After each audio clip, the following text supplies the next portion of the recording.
আসসালামু আলাইকুম বন্ধুরা। আমি নার্গিসের রান্নাঘরে আপনাদের সবাইকে স্বাগত। আজকে চলে এসেছি ছাদ বাগানে।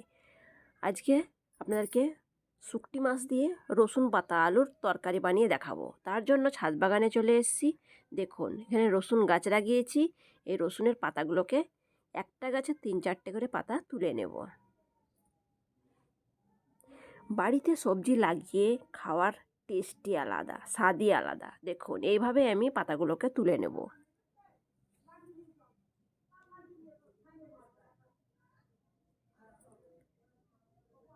দেখুন বন্ধুরা, রসুন পাতা তোলা হয়ে গেছে। এবার আমি বানিয়ে নেব।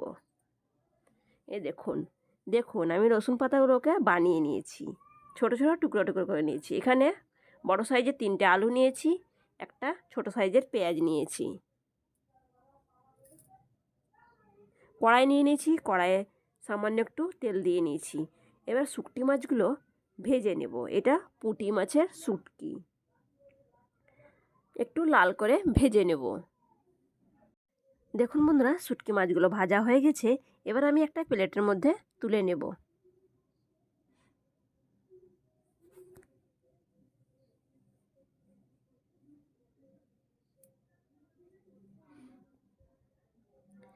এবার কড়াইয়ে তেল দিয়ে দেব। তেলটা গরম হয়ে এসছে। এবার আমি কেটে রাখা পেঁয়াজটা দিয়ে দেব। পেঁয়াজটাকে এবার নেড়ে চেড়ে ভালো করে লাল করে নেব।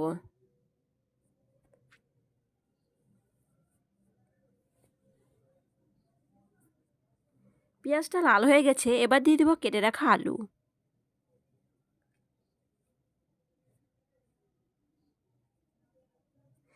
এবার এই পেঁয়াজের তেলের মধ্যে আলুটাকেও ভালো করে একটু নেড়ে চেড়ে নেব।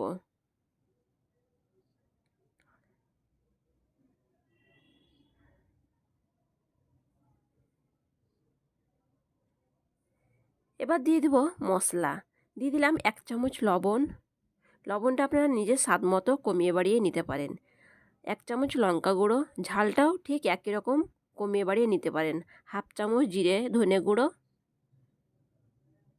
1/2 চামচের থেকেও কম একটু হলুদ।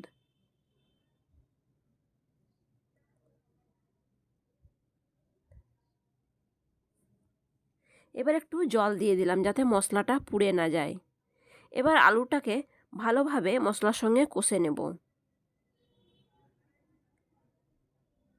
আর আঁচটা হালকা রেখে দেব, তাহলে আলুটা ভালোভাবে গলে যাবে।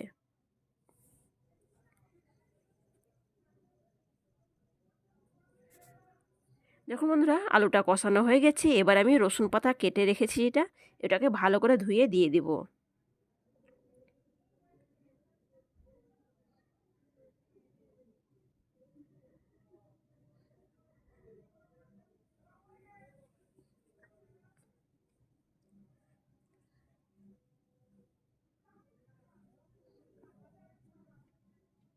এবার সব কিছু ভালোভাবে একসঙ্গে কষিয়ে নেব।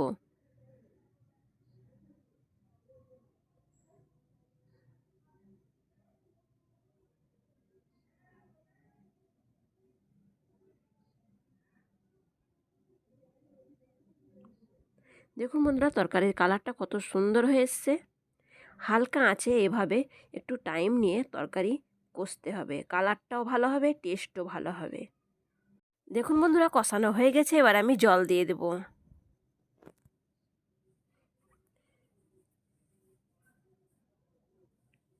এবার একটু নেড়ে চেড়ে হালকা আঁচে কিছুক্ষণ রান্না করে নেব। এবার ঢাকা দিয়ে রেখে দেবো কিছুক্ষণ। দেখুন বন্ধুরা, আবারও ঢাকা খুলে একটু নেড়ে চেড়ে দেবো যাতে পুড়ে না যায় বা লেগে না যায়। দেখুন আলুটা কত সুন্দরভাবে গলে গেছে। এবার ওই ভেজে রাখা শুটকি মাছটা আমি দিয়ে দেবো। আপনারা চাইলে গুঁড়ো করেও দিতে পারেন বা গোটাও দিয়ে দিতে পারেন।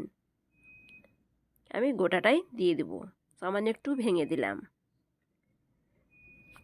এবার একটু নেড়ে চেড়ে দেবো।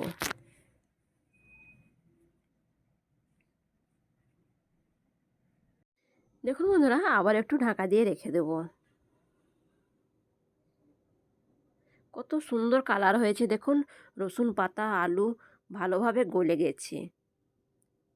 এইভাবে নেড়ে ছেড়ে আলুগুলোকে একটু ভেঙে ভেঙে দেবো।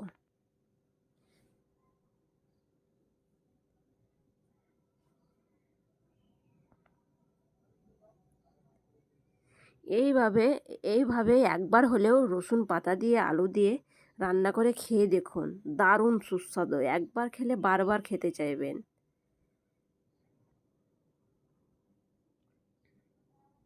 যারা খাননি রসুন পাতার তরকারি, একবার এইভাবে রান্না করে খেয়ে দেখুন, ভালো লাগলে অবশ্যই কমেন্ট করে জানাবেন।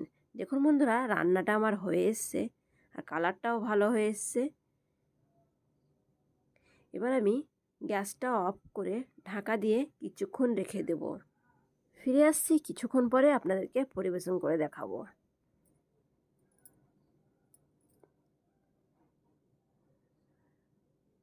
দেখুন বন্ধুরা, পরিবেশন করে নিচ্ছি শুকটি মাছ দিয়ে রসুন পাতা আলুর তরকারি বা শুটকি মাছ দিয়ে রসুন পাতা আলুর তরকারি। আমার এই রেসিপিটা যদি আপনাদের ভালো লাগে অবশ্যই লাইক কমেন্ট শেয়ার করবেন, অনেক অনেক শেয়ার করবেন। আর আমার চ্যানেলের নতুন বন্ধু হয়ে থাকলে প্লিজ চ্যানেলটিকে সাবস্ক্রাইব করবেন, পাশে থাকা বেল আইকনটি বাজিয়ে দিবেন। ভালো থাকবেন বন্ধুরা, সুস্থ থাকবেন, ধন্যবাদ। আজকের রেসিপি শুটকি মাছ দিয়ে আলু দিয়ে রসুন পাতার তরকারি।